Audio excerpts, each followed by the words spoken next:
Hoje a mesma tecnologia que a NASA usa, o Pentágono usa, acessível para mim, está aparecendo na sua garagem, né? E isso traz uma celeridade na inovação. Isso traz uma democracia na utilização de tecnologia, mas também com grandes poderes e com grandes responsabilidades. Então, sim, a gente está no mercado muito forte. Hoje nós temos tecnologias suficientes para erradicar a fome do mundo, eu falo, né? Acabar com a pobreza, mas o mindset que tem que mudar, né? Sim. Como que a gente consegue compor? Todos os provedores de cloud têm solução extremamente boas.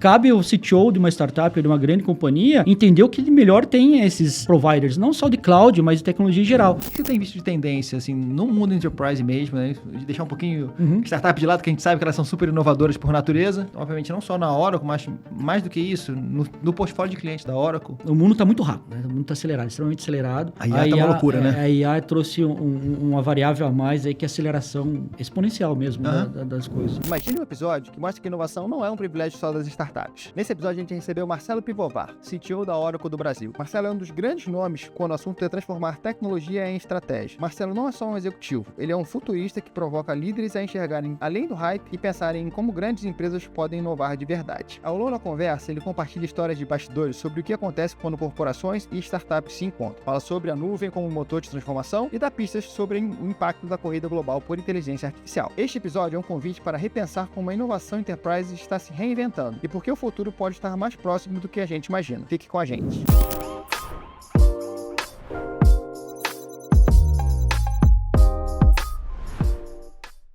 Bem-vindos a mais um episódio do Backlog Talks, o podcast onde a gente fala de tecnologia e estratégias de negócio para você ficar mais antenado e poder tomar boas decisões. Eu sou o Fábio Seixas, sou CEO da Soft e o seu host aqui no episódio de hoje. E hoje a gente vai bater um papo sobre inovação no mundo enterprise. Não trouxe ninguém menos que o CTO da Oracle aqui, Marcelo Pivovar. Obrigado aí pela presença no podcast. Obrigado, Fábio, pelo convite. Vamos lá, vamos ver se a gente consegue diminuir um pouco o backlog, aumentar um pouco ele, com novos insights. Exatamente, a ideia é botar backlog na cabeça do pessoal para trazer ideias e tudo mais. Cara, eu tenho uma história de empreendedorismo muito grande no mundo das startups. As startups são naturalmente inovadoras, né? Acho que a proposta de ser uma startup é inovar. Mas quando a gente fala de inovação no mundo das grandes empresas, nem sempre se encontra o mesmo ambiente. Óbvio que quando a gente fala de empresas de tecnologia, como é o caso da Oracle, isso muda de figura. Um pouco. Você está tocando a cadeira de CTO da Oracle aqui no Brasil. Como é que isso nasce? Como é que isso surge, essa questão da inovação dentro da Oracle? Aí você pode falar de Oracle Brasil, Oracle Mundo, como é que... Só para a gente dar um pontapé inicial no nosso papo aqui.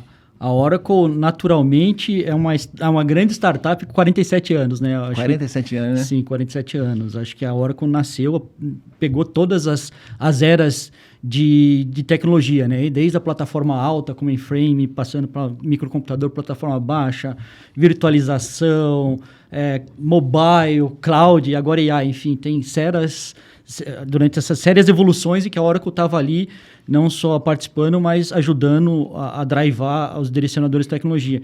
Então, a gente, não sei se você conhece um pouco da história da Oracle. Eu estou no mercado há 30 anos, então não vi a Oracle nascer, mas conheço um pouquinho. Sim, a Oracle nasceu de uma grande RFP, de uma pesquisa de mercado, onde a CIA fez nos Estados Unidos para a criação do maior banco de dados mais seguro do mundo.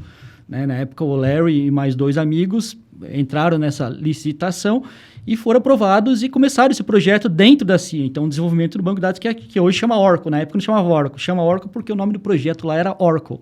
Né? Então, a gente tem essa pegada de inovação no nosso DNA. Né?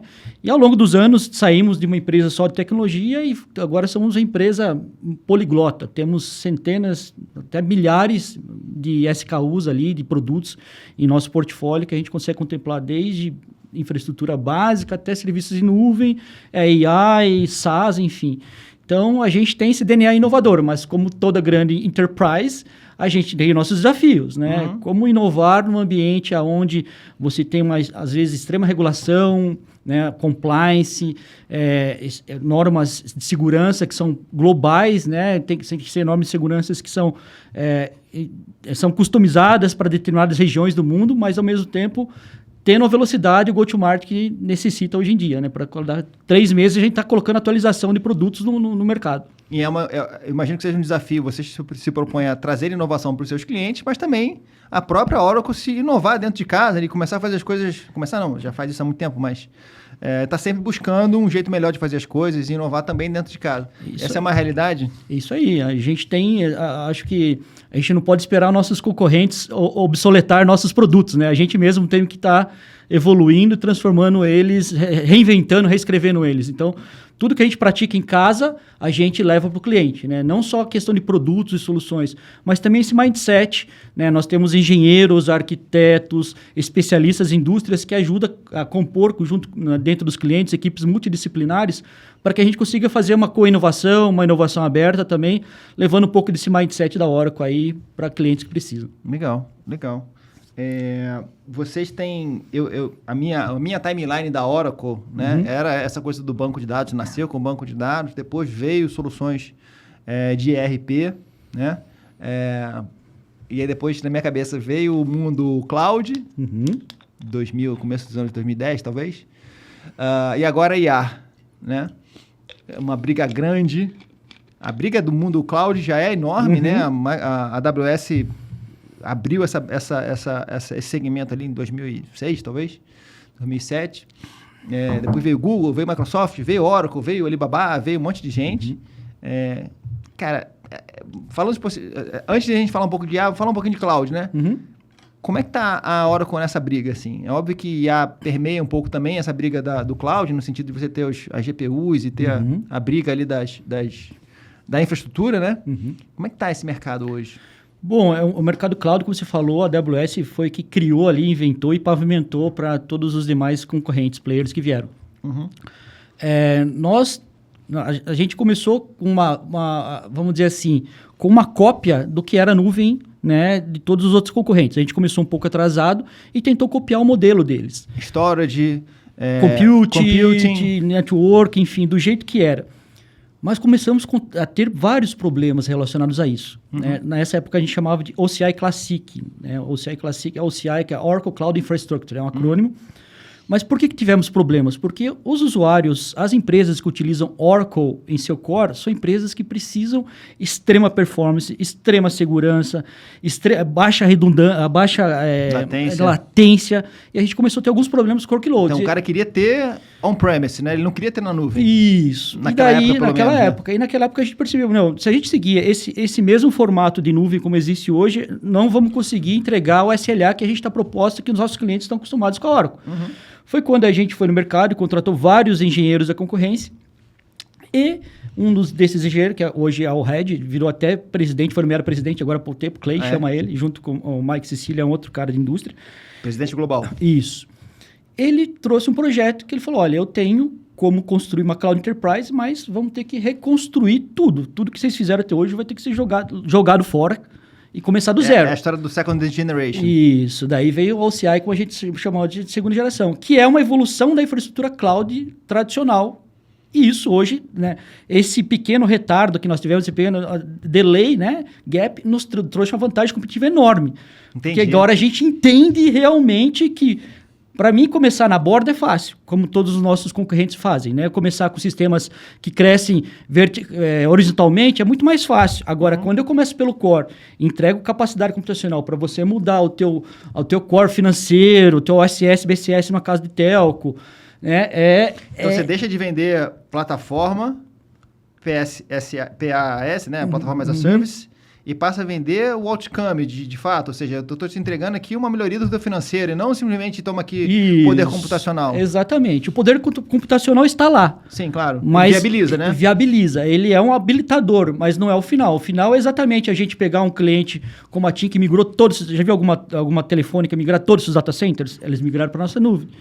E mesmo assim reduzir... Porque tem uma tendência de multi-cloud, né? Não de concentrar. Exatamente. Né? E reduzir o teu tempo de atendimento para o cliente final, a percepção, melhoria de menos cancelamento, porque você consegue atender mais. Então, tem vários benefícios para o negócio. Então, a nossa nuvem de segunda geração foi feita para a classe Enterprise. E quando eu atendo a classe Enterprise, para startup é muito mais fácil. Né? Então, hoje a gente tem um movimento muito legal de vários unicórnios que estão nos procurando. Porque chega um momento que eles se tornam sócio do cloud provider. Se você não tem uma infraestrutura boa, escalável, que traga performance sem estar colado com o preço, né? O valor que você variável, paga, né? o variável. Que é a base da AWS, GCP e tal. Exatamente. Então, hoje a gente tem vários unicórnios que estão junto conosco fazendo estudo de portabilidade, porque muitas vezes eles estão utilizando tecnologias que são proprietárias dos outros cloud providers. E precisa migrar isso. Veja o Uber, por exemplo. O Uber acabou de migrar, veio para nós, ele é multi-cloud, mas 80% dele está rodando conosco. Mas como é que é essa mudança da precificação? Né? É diferente? Não é sobre os preços, né? É sobre a arquitetura que entrega a melhor performance. Entendi. Então, a gente recriou toda a parte network, por exemplo, desacoplou do IaaS tradicional, e isso faz com que a gente tenha uma camada de network muito mais rápida, com a latência muito mais baixa. Né? Que isso ajuda a entregar mais rápido a informação, porque uma coisa é você processar e outra coisa até a rede te entregar, que vai para... e tem todo o fluxo da nuvem normal. E essa infraestrutura que a gente criou para o OCI hoje nos dá uma vantagem competitiva muito grande em AI. Entendi. Porque GPU é GPU em qualquer lugar. Uhum. A performance dela é qualquer... Agora, como você conecta elas? Como você leva essa segurança a elas? E como você responde isso para o cliente faz toda a diferença. Se ele vai esperar 1 segundo ou meio segundo, quer dizer, você reduz 50% em performance, mas isso é dinheiro na ponta. Então, o foco sempre foi nessa questão da performance e da segurança. Porque banco de dados Oracle sempre foi performance, né? Se a gente pega toda a história nossa, foi sobre a gente ter banco de dados robusto que traz o melhor tempo de resposta para o cliente. É muita carga de trabalho, como eu já falei, nevrálgica que roda dentro dos bancos de dados Oracle, né? Entendi. Então, a gente tem essa vantagem, nos deu hoje esse posicionamento como uma empresa melhor qualificada para a infraestrutura de AI. Mas eu, pelo menos, sempre tive essa ideia de que Oracle era sempre para enterprise, era sempre grandes empresas e tudo mais. Quando você fala de um unicórnio, obviamente você está falando de uma startup, mas é uma startup que já tem um tamanho, já tem uma operação grande, um desafio técnico muito grande, escalabilidade, volume de usuários, etc. Mas hoje a Oracle fala também com o mundo startup, o mundo ali, que é aquela startup que ainda não é unicórnio, que todo mundo espera ser um dia, né? Sim, total. Como é que a Oracle está vendo isso junto a esse segmento do mercado das startups? É muito legal isso, né? Eu acho que uma evolução, não só do modelo da tecnologia, mas o modelo de consumo global sair da propriedade para o consumo, né? Isso foi a virada de chave. Então, tecnologias antes que eram super inacessíveis para pequenas empresas, que era o caso da tecnologia Oracle. Eu lembro, o banco de dados do Oracle era caro. Isso. Hoje estão acessíveis para qualquer tamanho de empresa, né? O nosso mercado SMB cresce muito, muito. Legal. Pequenos varejistas, mercados mesmo estão consumindo nossa tecnologia. Mas esse cara, ele não consome a infraestrutura, ele quer a solução. Alguns a infraestrutura, ele quer... Isso. Alguns querem infraestrutura porque eles já têm os sistemas, eles têm os sistemas internos e querem rodar isso, tirar da obsolescência, o que é que seja, edição de custo operacional mesmo. E tem outros que já querem a plataforma, querem o aplicativo, eles querem já algo mais construído, porque o foco dele é negócio, não a tecnologia em si. Né? Então, hoje, acho que a grande vantagem da cloud em si foi a democratização da tecnologia. Sim. Sem dúvida nenhuma. A visão da AWS lá atrás foi fantástica. Foi fantástica, foi visionário. É exatamente isso. O que acontece? Hoje, a mesma tecnologia que a NASA usa, o Pentágono usa... Está acessível para mim. Está acessível na sua garagem. Né? E isso traz uma celeridade na inovação. Isso traz uma democracia na utilização de tecnologia, mas também com grandes poderes e com grandes responsabilidades. Sem dúvida. Né? Então, sim, a gente está no mercado muito forte. A gente tem uma área de SMB lá, de small business, small medium business, que está crescendo muito. Muito legal, muito legal. Então, hoje funciona basicamente como assim, eu entro lá, me cadastro, consigo pegar a infraestrutura como eu quiser. Tem o free tier lá, que dá para você brincar bem com ela, né? Nesse free tier, para você ter ideia, ele não é que é só $100 e acaba, não. Ele continua disponível para você por tempo que você quiser, o free tier. Então, exatamente para deixar as pessoas brincando, entendendo a tecnologia. A gente sabe que muitas vezes, como a gente não foi o primeiro player cloud, né, a gente não tem o mind share no momento de escolha dos desenvolvedores. Sim. Mas isso vem mudado, né? Cada vez mais a gente precisa ter esse reforço, né, com os desenvolvedores, que hoje são os grandes consumidores de nuvem. Né? Então, e vocês fomentam o ecossistema de desenvolvedores para... Fomentamos o ecossistema de desenvolvedores, temos programas de incentivo para startups, e agora, recentemente, a gente criou um AI Hub, que é exatamente para a gente aproveitar esse bom momento da Oracle e do AI, para a gente fomentar e capacitar, democratizar o uso de AI para startup que está desenvolvendo produtos, utilizando essa tecnologia. a minha história está muito mais do lado pelo menos antes da Software, que é a empresa que eu tenho hoje.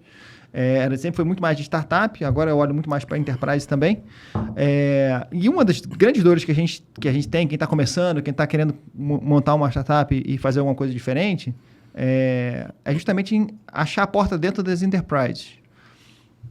E a Oracle tem essas duas pontas. Né? Você tem, óbvio, nasceu no enterprise, nasceu nesse mundo, trouxe com o cloud a possibilidade das startups também estarem envolvidas com vocês. Como é que vocês podem... ou se já não fazem, né? Essa ponte entre as startups, o cara que tem uma tecnologia super nova, inovadora, que resolve uma dor de uma enterprise, mas ele não consegue chegar lá. Como é que vocês conseguem facilitar isso? Isso é muito interessante. A Oracle é capaz de ajudar todas as startups, eu acho que ajudar com créditos, com tecnologia, enfim, com capacitação, é algo que quase todo provedores de cloud faz. Mas, como você bem falou, a Oracle tem um diferencial muito grande, que eu acho que daí que entra o conceito de Smart Money, que é a entrada que nós temos em grandes corporações, e uma entrada consolidada. A gente entra não só do ponto de vista de bottom-up, né, do técnico para o CEO, mas do CEO para o técnico também. Então, e quando as startups nos procuram, normalmente, eu acho que hoje é muito mais inverso, a gente está procurando startup exatamente para a gente compor as nossas soluções. Né? Embora a Oracle tenha muitas soluções, né? E a gente tem soluções específicas para muitas indústrias. Varejo, sistema financeiro, utilidades públicas, segurança, enfim, governo, automobilismo. Mas existem ainda gaps, muitas vezes gaps ainda locais, né? Porque hoje tudo SaaS a gente desenvolve soluções que sejam mais flexíveis para o mercado global. Mas quando a gente vem para a especificidade, a gente compõe com startups. Então, a gente tem essa capacidade de conectar as startups com as enterprises. E mais do que conectar somente, a gente quer integrar essas soluções das startups junto com os nossos SaaS. Entendi. Então, a gente vai junto com o go-to-market mesmo, né? Modelo marketplace. Marketplace. Tem tantos... Quando você fala de unicórnios, né? Por exemplo, o Uber, a grande vantagem que ele viu na gente, porque ele integrou a última milha dele de logística com as nossas soluções de varejo. Você já tinha uma coisa para resolver um problema de varejo que era aplicável na solução de logística. Isso, então ele não... Exatamente. Ele não só veio consumindo tecnologia para uma redução operacional, de custo operacional, escalabilidade, mas ele também tinha uma dor de negócio no qual a gente conseguiu compor com as nossas tecnologias, com as nossas soluções SaaS. Pô, você faz a logística, eu tenho o POS aqui, todos os POS, quase nos Estados Unidos, a maioria é Oracle, né? Não sei se você... Jura? A gente comprou uma empresa chamada Micros, então uns equipamentos bonitos, modernos, então toda a parte... Aquela pegada do tabletzão, Isso. Então a gente uniu tecnologia com o negócio, a gente foi no go-to-market junto. Né? E tem várias outras aqui, Pipefy. Sim, que nasceu startup, né? Estava no concorrente e veio para nós, roda 100% conosco e a mesma coisa. A gente vai com eles, a gente acabou de fechar um acordo gigantesco na Grande Telco e indo junto, né? Os caras tinham um desafio lá de negócio e a gente foi junto com a Pipefy, né? E eles implementaram e por baixo da nossa Esse é um exemplo de você pegou uma startup que, né, acabou migrando para Oracle, sua infraestrutura de nuvem, pegou ela no braço e falou, vou te levar aqui numa empresa que tem uma dor que a sua solução resolve. Isso isso, exatamente. E o mais legal, assim, eu acho que o behind the scenes, que é legal.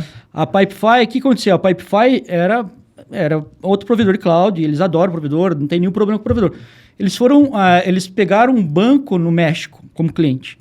E daí tem a questão de soberania, outras coisas, o cliente queria que tivesse um provedor de cloud lá. Foram nos concorrentes, nenhum tinha, chegou em quem que tinha? Nós. Uma presença física que você diz. Isso, presença física, uma região lá. Vamos dizer assim, o cavalo paraguaio, os últimos. Mas daí eles começaram a fazer testes na nossa nuvem, gostaram, entraram em contato. Inclusive a Dani, por coincidência, a Dani é CTO da Pipefy, trabalhou comigo no UOL em Vidas Pregressas. Eles começaram a olhar com carinho e começaram a fazer testes, né? E eles perceberam o quão bom era a nossa nuvem e ficaram surpresos. Né? Não só pela performance e por toda a questão de segurança, mas também do ponto de vista financeiro. Né? Ou seja, a economia mesmo. Isso, depois de vários estudos juntos a quatro mãos, vieram para falar, não, bateram o martelo e estão conosco. Né? E isso a gente não só trouxe a infraestrutura, mas estamos fazendo go-to-market com eles, exatamente abrindo porta em clientes. É isso que é legal, né? Porque a gente abre porta em clientes que eles gostariam de entrar e não tem tanto o relacionamento, e ao contrário é a mesma coisa. E tem clientes que eles têm um relacionamento que a gente não consegue entrar ainda porque existe essa visão, que a Oracle é caro, que a Oracle é só banco de dados, então é um ganha-ganha dos dois lados. Eu falo que a soma das partes sempre vai ser marco todo. A gente tem que trabalhar com o ecossistema, não adianta, o mundo está descentralizado. Então acaba sendo uma mudança de mindset, tanto no lado da startup, que passa a encontrar na Oracle um parceiro tão bom quanto, ou melhor em alguns aspectos, quanto a AWS, GCP, etc.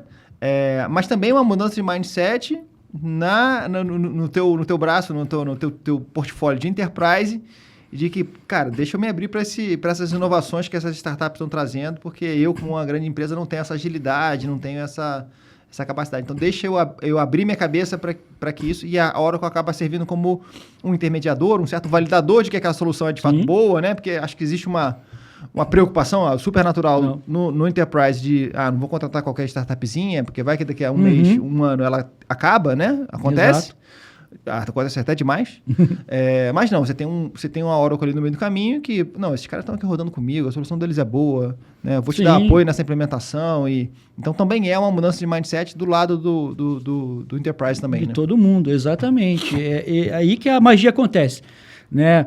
Hoje nós temos tecnologias suficientes para erradicar a fome no mundo, eu falo, né? Acabar com a pobreza, mas o mindset que tem que mudar, né? Como que a gente consegue compor? Hoje eu falo que todos os provedores de clouds têm solução extremamente boas, né? E cabe ao CTO de uma startup ou de uma grande companhia entender o que melhor tem esses providers, não só de cloud, mas de tecnologia em geral, e compor seu portfólio. Quanto mais ferramentas você tem dentro da tua caixinha ali de trabalho, melhor é para você fazer tuning, para você apertar o custo, aumentar novos negócios, enfim. Né? Não fique preso a somente uma tecnologia, um provedor. Até porque acho que isso é natural, não só para provedores de cloud, mas as startups fazem isso, as empresas em geral fazem isso quando podem, né? Que é a coisa do lock-in, né? Você falou, por exemplo, acho que foi o Uber que você citou, que tinha lá uma infraestrutura na AWS, começa a usar um serviço proprietário da AWS, para você migrar, você tem que mudar alguma coisa no teu sistema, tem que reprogramar, redesenvolver, etc., porque você ficou ali preso naquela solução, né? E as empresas têm buscado essa abordagem mais multi-cloud, justamente para não ficar tão dependente de um provedor, ou até para poder aproveitar, não, nesse provedor eu tenho uma solução fantástica que me resolve, mas no outro também tem outra, então eu quero construir essa solução, essa abordagem mais multi-cloud. Como é que você vê esse movimento? As empresas estão de fato buscando multi-cloud? Quem que se preocupa mais com isso? Porque assim, eu vejo nos meus clientes, normalmente a gente está num provedor só, né? Tentando ser o menos lock-in possível. Porque se o cara precisar mudar, eu consigo mudar. Como é que está esse mercado nesse momento? Esse aspecto do mercado? Tem os dois lados, né? Tem aqueles que começaram um pouco antes e desenvolveram todas as soluções usando o que tinha de melhor na época para agilizar o go-to-market do seu produto. Então, eles usaram plataformas. E quando você usa plataforma, você corre o risco de ter um lock-in por funcionalidade de implementação daquela plataforma em si.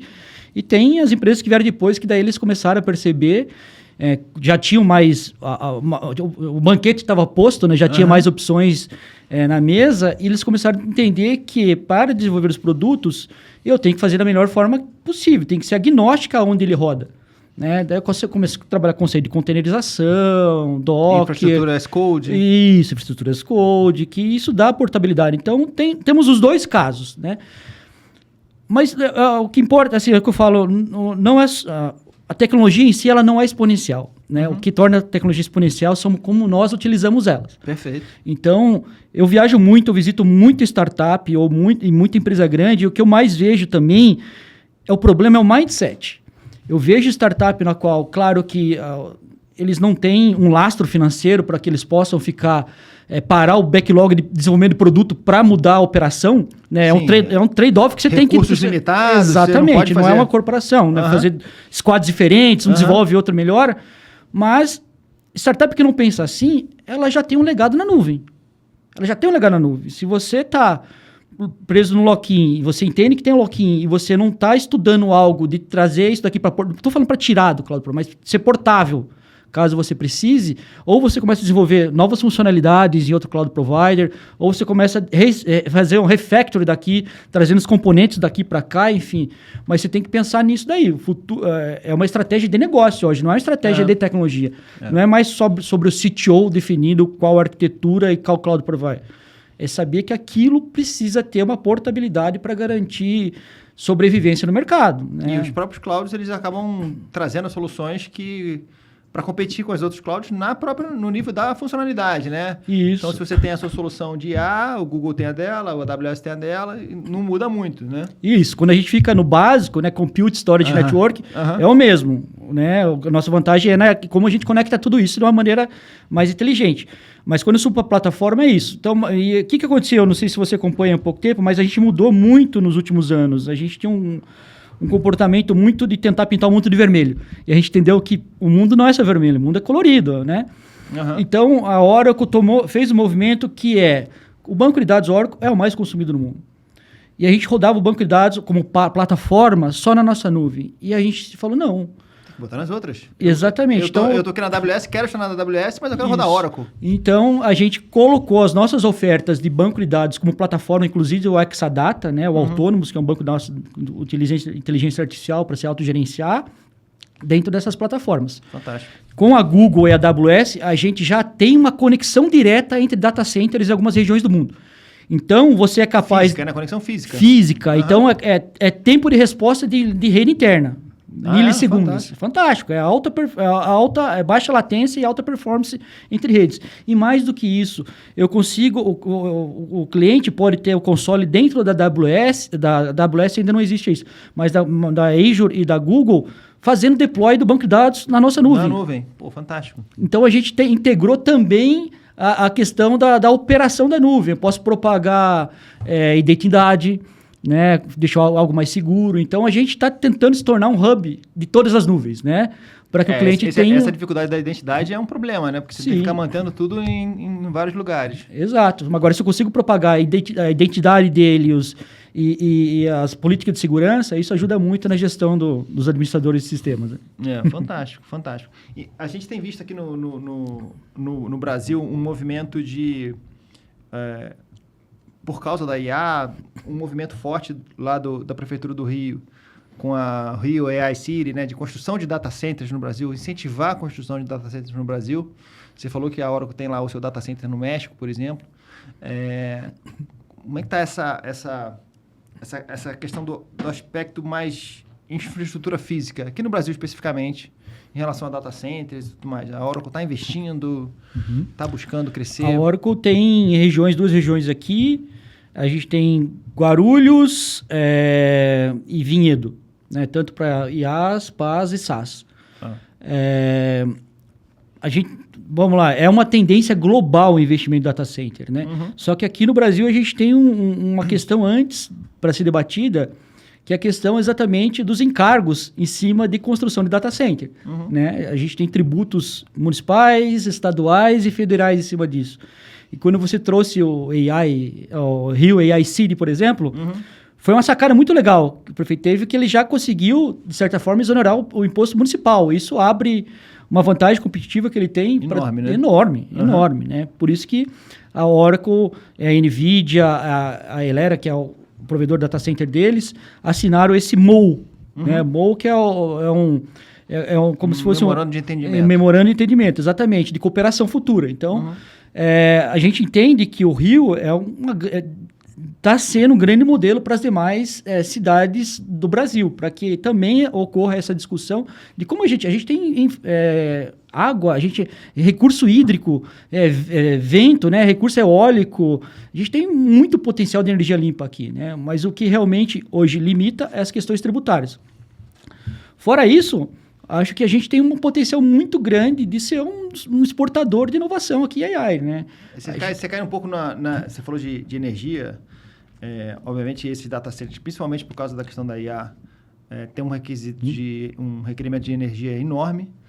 Eu, inclusive, estava vendo um vídeo do Eric Schmidt, o ex-CEO do Google, e ele estava falando para uma coisa governamental lá qualquer nos Estados Unidos, não sei exatamente o quê, e ele falava assim, olha, a gente precisa de usina, né? Se você parar para pensar que uma usina nuclear gera 1 gigawatt, não sei quantos, não sei qual é a medida.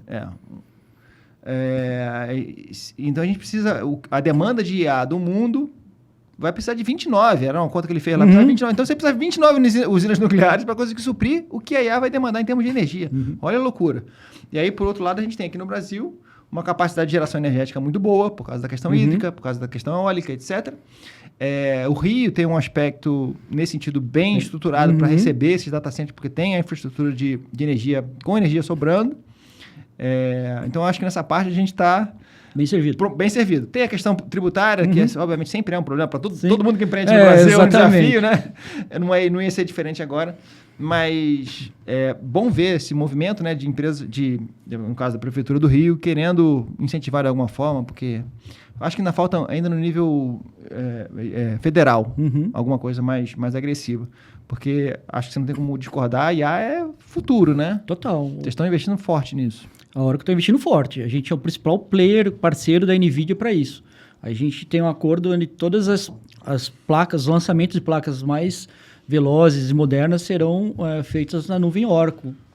Isso é interessante. Então, se você também é uma startup que está querendo inovar, você vai encontrar na Oracle um ambiente propício para encontrar esses últimos lançamentos da NVIDIA. Exatamente. Por quê? Primeiro que a NVIDIA, não é só questão comercial entre NVIDIA e Oracle, que a gente tem essa parceria, mas a NVIDIA também roda soluções delas de SaaS na nossa nuvem.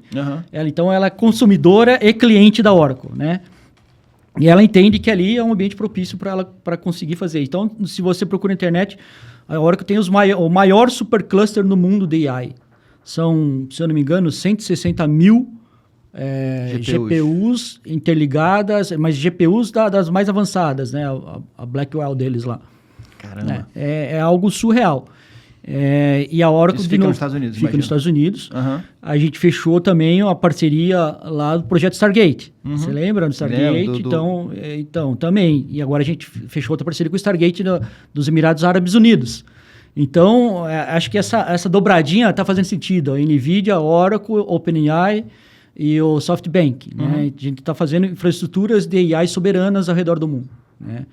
E o Brasil, a gente tem que ficar atento exatamente a isso, né? A gente pegar esse tipo navegar nessa mesma oportunidade. Exato. Como país como mesmo. que a gente vai... Quando que será o Stargate brasileiro, né? A gente precisa ter essa questão de soberania. A Oracle isso fechou... não está sendo conversado no âmbito... Que eu saiba, não. Deve estar sendo conversado. Eu não estou... Dentro da Oracle, o setor... Eu atendi muito tempo o setor público dentro da Oracle, eu não estou mais alinhado no setor público. Deve estar sendo conversado, sim. Mas a gente fechou um acordo gigantesco com a DataPrev ano passado e o Serpro. Que a gente vai... Dentro da oferta da Oracle, a gente tem uma oferta que a gente chama região dedicada. Região dedicada eu construo uma nuvem para você. Eu só gerencio ela. Tudo que está dentro dela é teu. Entendi. Então, a gente construiu isso... específico para governo. Para governo. Eu acho que o data center, se eu não me engano, é o Rio de Janeiro ou Brasília, eu não sei ainda. Mas vai ser um data center da DataPrev, junto com o Serpro, né, de gestão do Serpro, para prestação de serviços soberanos, para serviço federal, eu acho que estadual e municipal. Então, a gente já tem um projeto embrionário de construção de uma nuvem soberana, mas ainda não é focado em AI. Né? Sim, é mais infraestrutura mesmo. Isso. Agora, existe uma briga aí gigante por GPUs, né, da NVIDIA. Me parece que, pelo que você está dizendo, que a Oracle está bem posicionada nesse sentido. Mas o que você me conta dessa história toda aí de... Quem diria, né, que a tecnologia virou arma geopolítica, vamos dizer assim, pois né? Trump a limitando narrativa a exportação da NVIDIA, como é que... virou meio que sócio, né? 20% dos lucros, 20, 15, não lembro, da AMD e da NVIDIA que vendido para a China vai ser para o governo. Mas sim, há uma busca global de NVIDIA, de GPUs em si. A gente vê os grandes players de LLMs melhores posicionados, né? Eles têm um recurso, um lastro financeiro muito maior. Isso faz com que a narrativa tecnológica fica entre as grandes nações, né? E a gente vê que, por exemplo, pegar casos como o Brasil e outros países soberanos, que eles também têm que sentar à mesa e para começar a conversar sobre isso, né? Porque senão, de novo, a gente vai ser consumidor de tecnologia e não vai ser exportador de tecnologia. A gente tem capacidade criativa de profissionais aqui excelentes, né? Então, a gente tem que arranjar fórmulas para trazer essas capacidades computacionais para o Brasil, né? Não só na aquisição do que é mais moderno também, mas aqui a gente tem que usar criatividade muitas vezes, a gente tem que otimizar algoritmos, a gente tem que fazer parcerias públicos-privadas e academia para que a gente consiga acelerar essa tipo de adoção de uma maneira mais organizada e efetivamente financeira, né? Então, as GPUs são, sim, o novo ouro, né? Tá todo mundo querendo garimpar, mas se a gente ficar dependente só de GPU, eu acho que GPU é matéria-prima, né? O que a gente faz com ela é commodity. Eu acho que o que a gente faz com ela é que faz sentido. Se a gente pega a China... mas ela é escassa, né? Sim, super escassa. Mas se a gente pega a China como modelo, ela está desenvolvendo vários algoritmos extremamente otimizados, claro que não são gigantes igual a gente está acostumado, mas utilizando CPUs comuns ou placas de NVIDIA antigas. Da DeepSeek, por exemplo, de você conseguir fazer a mesma coisa que você fazia com GPT, você faz muito mais barato. Isso. Com uma abordagem de algoritmos diferentes. A escassez é a mãe da criatividade. Sem dúvida. E eu vejo muito que está ocorrendo... os LLMs hoje viraram commodity, né? Cada semana você tem um novo líder em LLM. A gente, nesse aspecto, acho que a gente vai começar a caminhar. Os LLMs genéticos vão continuar existindo. Claro, gigantes. Né? Mas a gente vai cada vez mais ver LLMs especializados, menores e mais especializados. Vamos ver LLMs especializados por domínios, seja ele por indústria, LLM de varejo, LLM de finanças, LLM de RH, LLM contábil, sabe? LLM extremamente especificados, e surge um novo modelo que é os LLMs de regiões, né? O Region Language Model, né? RLMs que chamam. E no Brasil a gente tem um que chama, que está protagonizando, que chama Amazônia AI. Não sei se você viu. No PDIA do governo Lula, eles apresentaram a Amazônia. A Amazônia roda conosco. Exatamente isso. Como que eu faço um LLM regional? Todo treinado do zero. Do zero. Desenvolvido por neurolinguistas, científicos brasileiros. Legal. Né? E isso traz vantagem porque a linguística muda. Né? Os LLMs... Ainda mais o Brasil, que é tão grande, com vários aspectos de linguagem coloquial do norte. Isso traz a vantagem competitiva para nós. Quando a gente fala soberania, não é só sobre a tecnologia, é sobre a cultura. Sobre você ter um algoritmo que entende as nossas nuances, nuances geográficas, históricas, nuances linguísticas. E aí sim você começa a ter a questão de soluções mais baratas, soluções com soberania de dados tecnológicas aqui. Né? Então a gente está vendo isso. Cada vez mais algoritmos menores. E aí utiliza menos GPU. Né? Essas GPUs gigantes mais modernas, primeiro que a gente não tem infraestrutura. Né? Essas GPUs novas da NVIDIA, ela utiliza um conceito que chama liquid cooling dentro dos data centers. Ao redor do mundo a gente não tem data center que com essa infraestrutura. Né? Porque a refrigeração dela a ar nesses equipamentos novos que são extremamente condensados, centenas de GPUs não dá conta. Então, existe, por exemplo, Stargate, existe uma startup que criou esse sistema, que é o Liquid Cooling, que eles chamam. Eles pegam um grande reservatório de água, abastece ele, e essa água circula dentro do data center resfriada. Ela resfria, volta e resfria e volta. Né? Reutilizável. Senão também não existia água suficiente para refrigerar. Uma vez que se abasteça esses reservatórios, eles ficam autocontidos ali. Que legal. Senão, aquela pequena cidade, como chama, esqueci o nome da cidade lá, que estão construindo, ela não teria capacidade hídrica de suportar o data center. Roubar água da população para refrigerar exatamente, exatamente. Aí não funciona. Legal. Cara, então a gente... saindo um pouquinho de Brasil... Você cuida de América Latina também, não? Só citou o Brasil, mas sim, eu vejo negócio da América Latina, ajudo meus parceiros, meus colegas de trabalho. E como é que tá essa evolução na América Latina em termos de IA? Tá legal, tá grande, tem uma movimentação muito grande, mas eu acho que o Brasil é o motor da América Latina. Sim. O Brasil tamanho da economia e tudo. A gente tem menos aversão ao risco. Acho que a gente é mais ousado nas questões nossas. Né? A gente cria produtos mais criativos, assim. Eu vejo uma adoção grande, mas eles tendem a adotar mais do que criar. Né? Aqui a gente tem alguma coisa que a gente gosta de criar mais. Né? Deixa eu falar, a gente tem Mas você não acha que a gente não tem um arcabouço ideal, né, para isso? Né? Assim, arcabouço de país mesmo. Né? Tem a questão das nossas burocracias, nossos custos do Brasil e tudo mais. Talvez em outros países da América Latina você tenha isso um pouco mais resolvido, mas não tem essa vontade tão grande quanto a gente tem. Isso. Eles varia muito de país para país, mas países que têm desafio anterior à AI ainda, que eles estão no processo ainda de modernização de muita coisa. Infraestrutura mesmo. Infraestrutura básica mesmo, né? Então, cada país é um momento, mas todos estão procurando pelo menos entender o que é AI. O que a gente fala é que muitas vezes a AI é só a cereja do bolo, né? Sim. Você tem que ter uma infraestrutura, uma arquitetura orientada a dados. Então, tem um passo antes que é os dados. Por isso que a Oracle está se dando muito bem hoje em dia. Porque a gente sabe trabalhar com dados. Desde a nossa... Nós sempre pensamos em empresa de dados. Né? Então, toda a parte de armazenamento, gestão, governança, segurança, segmentação, alimentação, enriquecimento. Para depois vem o AI.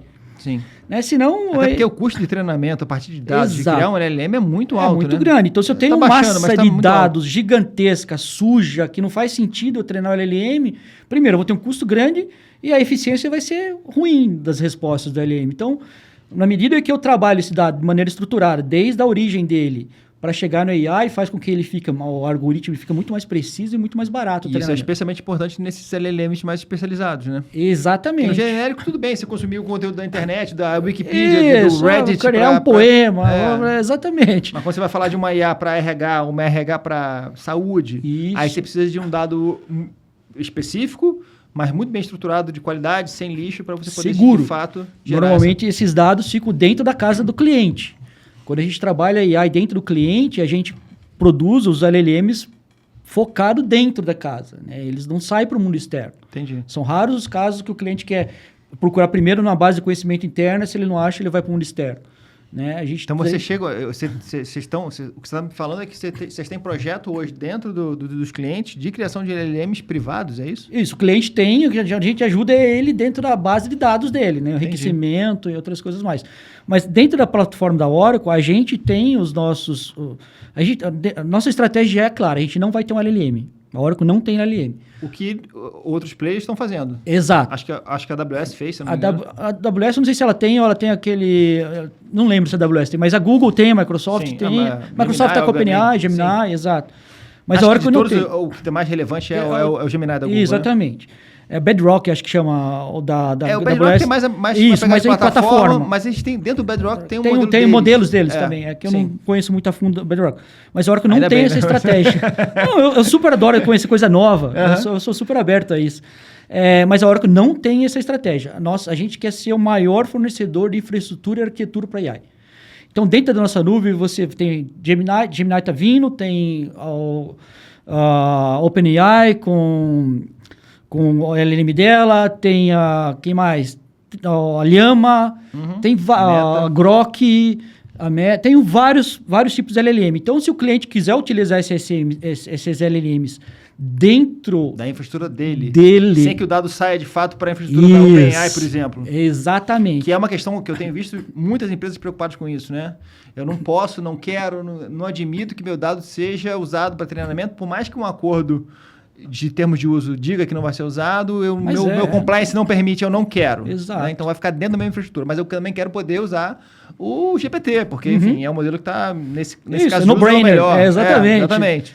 Então você consegue já fazer isso dentro das infraestruturas. Exatamente. Eu instancio um LLM da OpenAI na minha infraestrutura.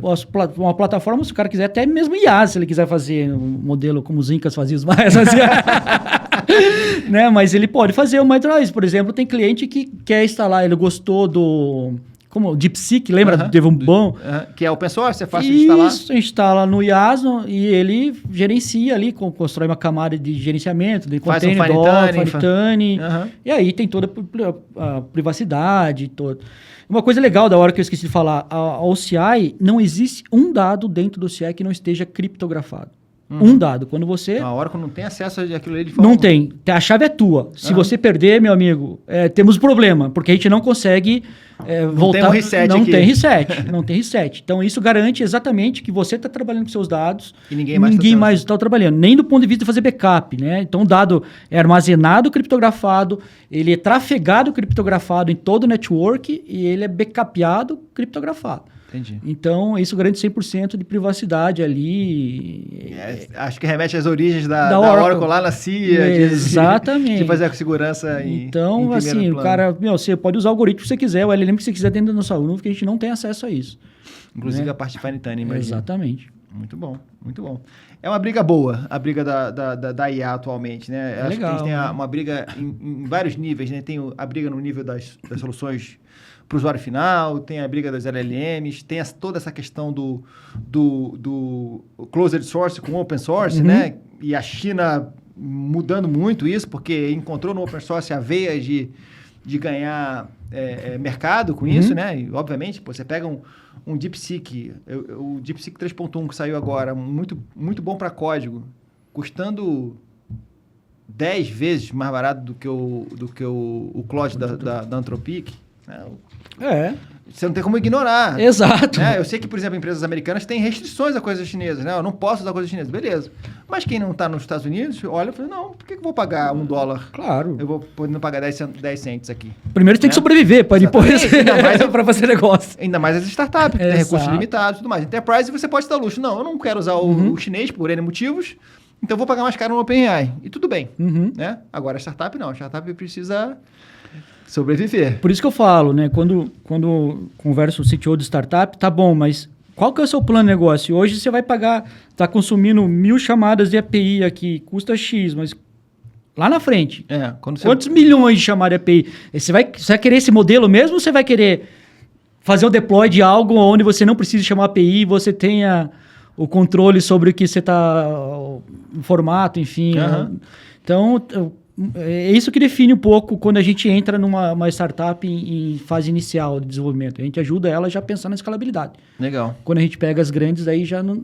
Já é outro já tipo. Tá lá e daí a gente ajuda ele como que a gente reduz esse custo mantendo a mesma performance. Muito bom. Mas é legal eu acho que hoje em dia, essa opção, essa concorrência e cooperação hoje em dia, né? Sim, é muito legal. Isso concorrente de um lado, mas coopera de outro, e tá tudo bem, né? E tá tudo bem, acho que é isso. E isso leva mais opções para o cliente final, para o consumidor, né? Essas opções, tecnologias cada vez mais democratizadas, um custo aí, muitas vezes, tendendo a custo marginal, somente mesmo do preço da infraestrutura, e isso faz com que surja cada vez mais modelos legais de negócio, né? Eu vejo muito a AI aí, né? A AI hoje, como a gente conhece muitas vezes, é uma AI muito rasa ainda. Né? É uma AI onde a gente utiliza a grande maioria da população, do ser humano normal, para ajudar a redigir e-mail, para curiosidades, outras já coisas. Virou básico, né? Já não é mais diferencial não é isso, mais né? diferencial, exato. Agora, a utilização da AI, que a gente chama como Game Changing AI, para criação de... Por exemplo, eu quero ver uma AI que é um novo modelo de negócio que a gente nunca viu ainda. Sim. Sabe? Como que ela... uma nova vantagem competitiva relevante, duradoura. Ou vejo muito, por exemplo, o Google é muito boa nisso, a criação de novos materiais, né? Tem umas especificidades do Gemini de especialização em determinadas indústrias que ele está produzindo novos materiais, novas proteínas. Isso é legal. Essa parte de bio e saúde é incrível, né? É incrível, exatamente. O que está acontecendo, né? Então, mas apesar dela ajudar a criar coisas novas, ela ainda não é acessível para a população, né? Porque tem que passar em estudos e ainda o custo é elevado. Mas depois que isso vai sendo democratizado, daí que é a magia que a gente vai ver, que a AI exatamente acelera esse processo. Legal. A gente falou bastante aí sobre o mundo startup, o mundo enterprise, né? Eu sei que a Oracle tem o Innovation Center, né? Acho que é uma atividade que você toca lá na Oracle. Isso. Quer contar um pouquinho pra gente? O que seguindo... Sou o founder no palavreado aí na gíria de startupeiro. Mas o Innovation Center é uma iniciativa, a gente já tem 3 centros de inovação no mundo, né? Temos um nos Estados Unidos que fica em Chicago, um no Reino Unido que fica próprio em Londres, do lado de Londres, a cidade vizinha, que eu não lembro o nome agora, e temos um em Sydney. E esse foi o 4º, né, que a gente sonhava, eu visitava e falava, não, a gente tem que levar algo parecido para o Brasil, mas adaptá-lo para a nossa necessidade local, né? A gente é muito colonizado muitas vezes pela tecnologia, inovação, principalmente dos Estados Unidos, ali na Norte América. Então, quando eu concebi essa ideia junto com o Fábio e outras pessoas da hora, eu falei, cara, vamos criar um Innovation Center, mas que ele seja um pouco diferente. porque os Innovation Centers ao redor do mundo é muito sobre Oracle. E aqui a gente fala sobre o ecossistema aberto. Legal. Então, a gente contempla a nossa infraestrutura, as nossas tecnologias, mas já com um monte de startup enriquecendo esses gaps de negócio que muitas vezes a gente tem no local, na região Brasil, né? Na região América Latina. Então, a gente tem em torno de 40 mantenedores, que são 40 empresas que estão conosco, integrando as soluções delas, as nossas soluções de tecnologias, e resolvendo problemas de indústrias de uma forma simples. Né? Muitas vezes o cliente, eu quero visitar um cliente de referência que você tem de tal solução de varejo. Não, vamos no nosso laboratório que já está implementado lá. Está implementado. Como um cardápio de soluções. A gente formou como se fosse uma cidade inteligente, onde ele vai passando por diferentes indústrias. Então, varejo, hotelaria, alimentação e bebidas, serviços financeiros, telecomunicações, manufatura, warehouse. Tem 2 carrinhos de Fórmula 1 da Red Bull, que a gente é patrocinador, a gente é cloud provider da Red Bull, onde a gente tem a telemetria em tempo real, comparando com o tempo do Verstappen. Então, a gente fez de uma maneira lúdica, mas mostrando, conectando startup com grandes corporações, mostrando que é possível, dentro do ambiente seguro, ágil, né? E onde os clientes vão lá, eles gostam, eles veem as experiências, sentem a experiência, tocam a experiência, falam de AI é algo tão etéreo, muitas vezes. Como a gente mostra o AI? A gente mostra o AI em todos os pontos de contato da experiência dele. Se ele vai no varejo, a gente tem o conceito de grab and go, a gente mostra para ele behind the scenes. O que acontece no grab and go? Olha, você está vendo ali, a gente mostra uma tela aqui, a gente mapeou a loja inteira aqui, tá vendo que tem uma redoma virtual aqui? Entra dentro desse redoma, daí mostra ele, parece uma bolinha lá, um ponto. Vou entrar, a gente mostra, tá vendo? A gente navegando na loja. É um grande centro de demonstração, então. Isso. Daí pega aqui, tá vendo? Agora lá, outra televisãozinha, entrou no seu carrinho. Por que entrou no carrinho? Porque a gente já fez reconhecimento facial teu e estamos simulando que você é um habitué dessa loja. Agora sai da redoma. Permitiria uma loja, por exemplo, de auto-checkout. Isso, né? Como a Amazon tentou fazer, fez com a Amazon Go, que depois teve toda aquela questão lá. Mas a gente faz isso, daí a gente mostra, tá vendo? A gente está trabalhando com imagem computacional, a AI está processando, mas não está só processando, ela já está fazendo a validação do seu login, ela já está logando, ela já vê sua preferência de pagamento, mas não é só a imagem. Ali tá vendo que tem balancinha? Que a gente compara a imagem versus o que você pegou na balança, se saiu daquela gôndola para fazer o check-in, porque tem fraudes no meio do... Né? No Brasil a gente sabe que são bem criativos, então a gente vai mostrando essa coisa de maneira lúdica. Tá vendo ali, tem como se fosse um provador. Ele entra na frente, aqui a câmera que mapeia ele fisicamente e todas as roupas... Você experimenta a roupa sem precisar vestir. Isso. Então, todos os pontos é isso. Olha o hotel, a gente tem muita solução, a gente é líder em hotel também. Hotel e alimentação e bebidas. Então, ele chega na recepção do hotel, a imagem já reconhece ele. Ele fala, olá, doutor, tudo bem? E já faz o check-in. No que ele faz check-in, o quarto já se adapta a ele. A temperatura, o ambiente do quarto, a televisão recebe o nome dele, a iluminação fica do jeito que ele gosta. Então, a gente vai mostrando nessas experiências como a AI ajuda em cada ponto de contato com o cliente final, né? E não só, depois tem os bastidores, a gente tem o que a gente chama de Watchtower, a gente mostra o behind the scenes, abre o capô e mostra para o CIO ali um dashboard gigante desses dados gerados, os insights de negócio, quantos itens eu vendi na loja, quantos saíram do meu warehouse, que eu tenho um warehouse lá de simulação, para entregar na loja por ruptura, enfim. É um ambiente legal, convido, quando você estiver aqui... Essa é uma pergunta que eu te fazer, isso é aberto? É aberto ao público, a gente tem uma filinha de espera, porque a gente está 5 meses em operação, a gente passou mais de 5 mil pessoas lá. Caramba, onde fica aqui do lado do Shopping Morumbi. Legal. Né? A gente, pra você ter noção, a gente já está em 3 dígitos, estamos aí trafegando milhões de dólares em negócios passados por lá, não só para a Oracle, mas para o ecossistema. Vou querer visitar. Por favor, na hora que você quiser, vamos lá. Você falou dessa solução de concierge aí, de hotelaria e tal. Eu tenho cliente de hotelaria que vai adorar ver isso. Legal. A gente simula, por exemplo, no Manus, né? Eu pegar uma plataforma aberta, a gente procura no Manus. Manus, procura para mim um hotel na região tal, com a família tá na pau. Ele acha, ele simula que é o nosso hotel. Daí ele fala, faz reserva. Daí ele conversa com o próprio Manus, a gente manda uma ordem de reserva, a gente responde, reserva, tudo para ele. Futura conversa vai ser entre agentes, né? Sim, vai ser a gente. Meu agente pessoal falando com a gente de várias empresas para buscar um voo, resolver os seus problemas, restaurante, pagar conta, pagar escola. A gente entende isso, é isso que a gente quer mostrar lá. Muito legal.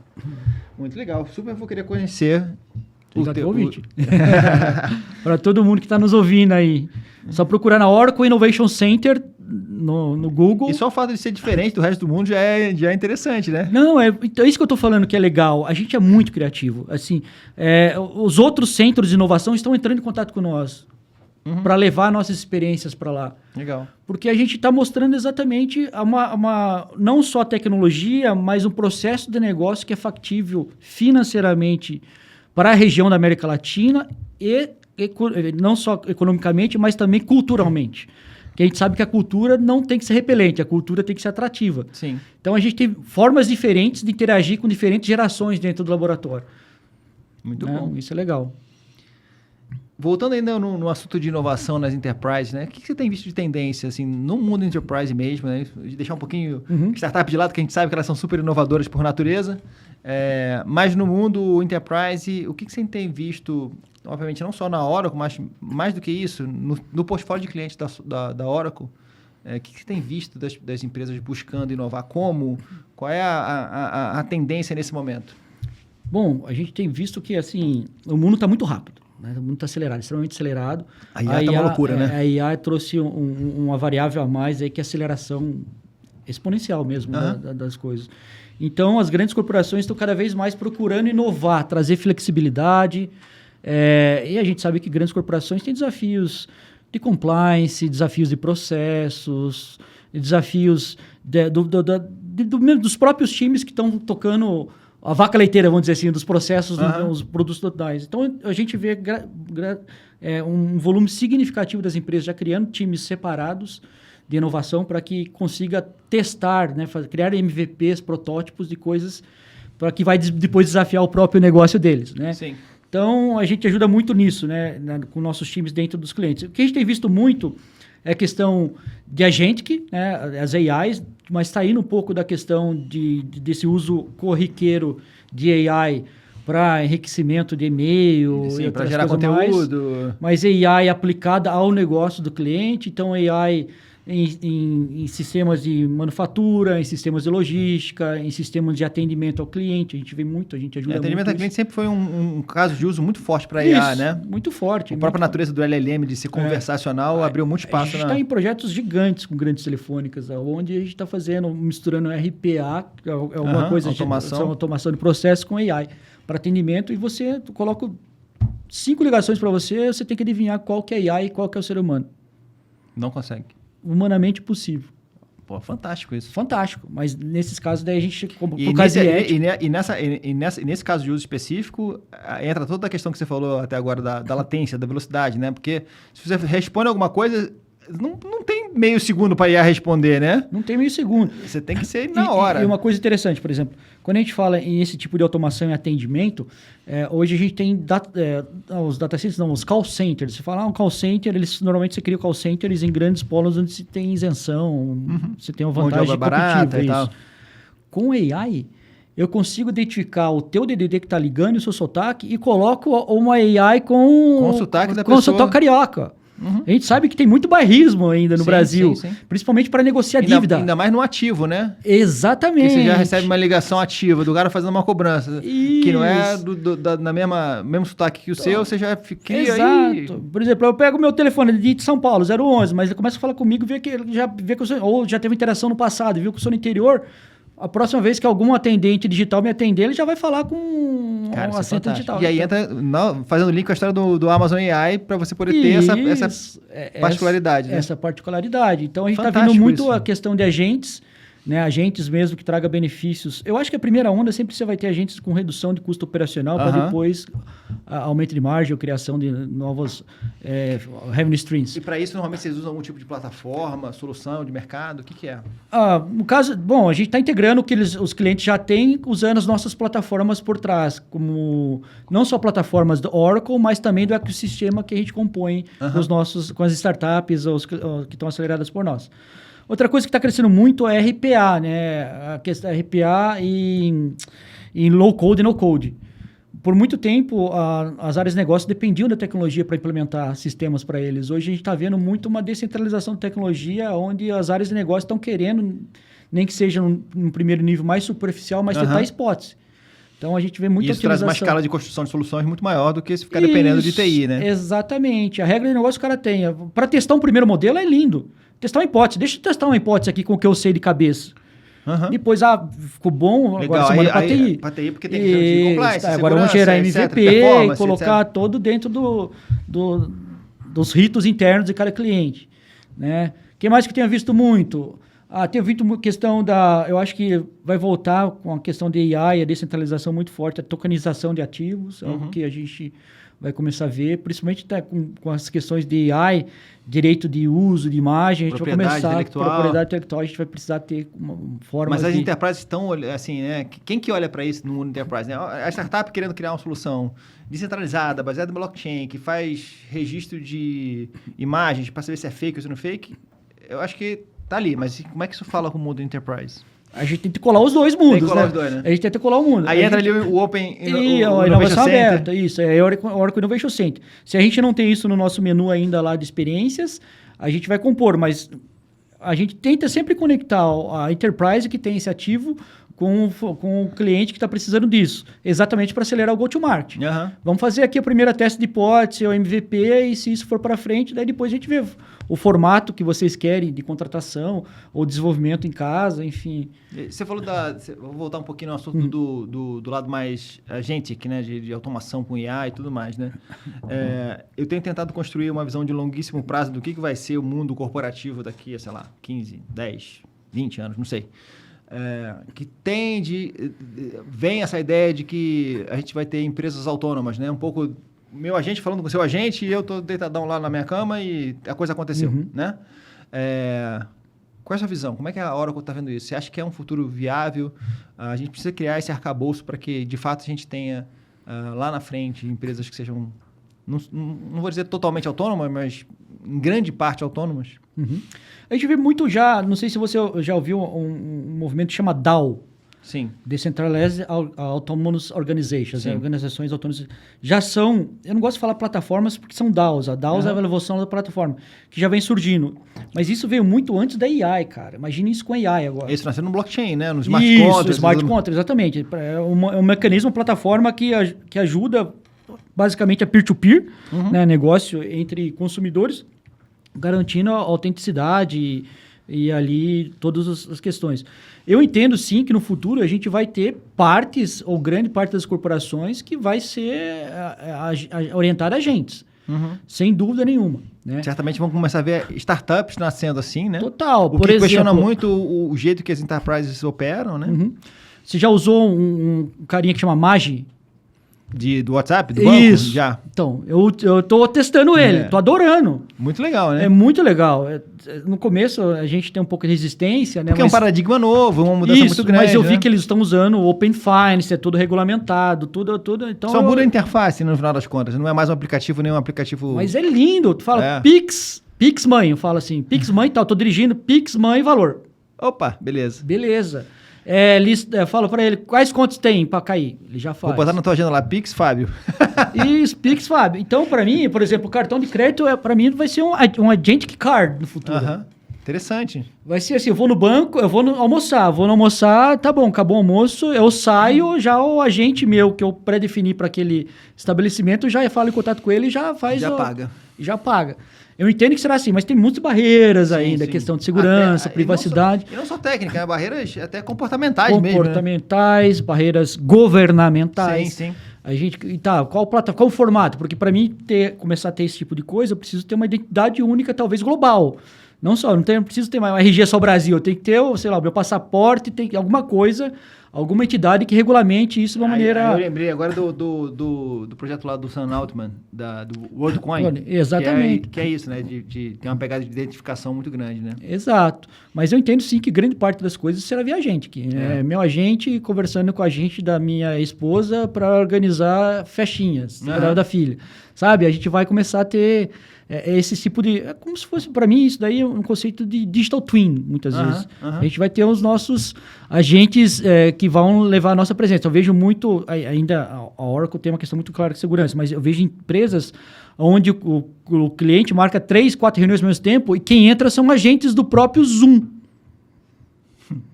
Sério? E isso vai gravando para ele depois, falar, olha, ele não consegui entrar, mas... E ele nem assiste tudo, pega só o resumo que a IA gerou. E depois ele interage na pauta que é pertinente a ele naquela reunião. É a escalabilidade do ser humano. Isso, exatamente. Eu se torno mais eficiente. Eu começo a se tornar onipresente, se a gente para pensar. Sem borda mais, né?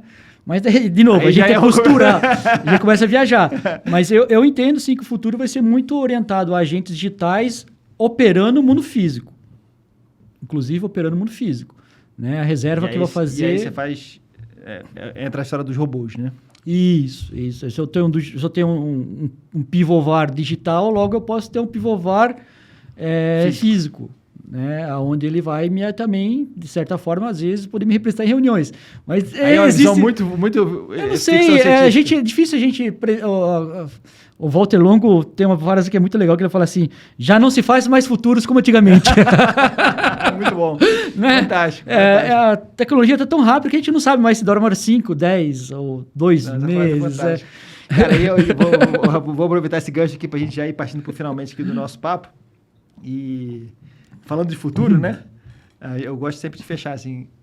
Marcelo, o que está no teu backlog? O que você está aí para fazer aí nos próximos meses? Enfim, o que está no teu horizonte curto aí?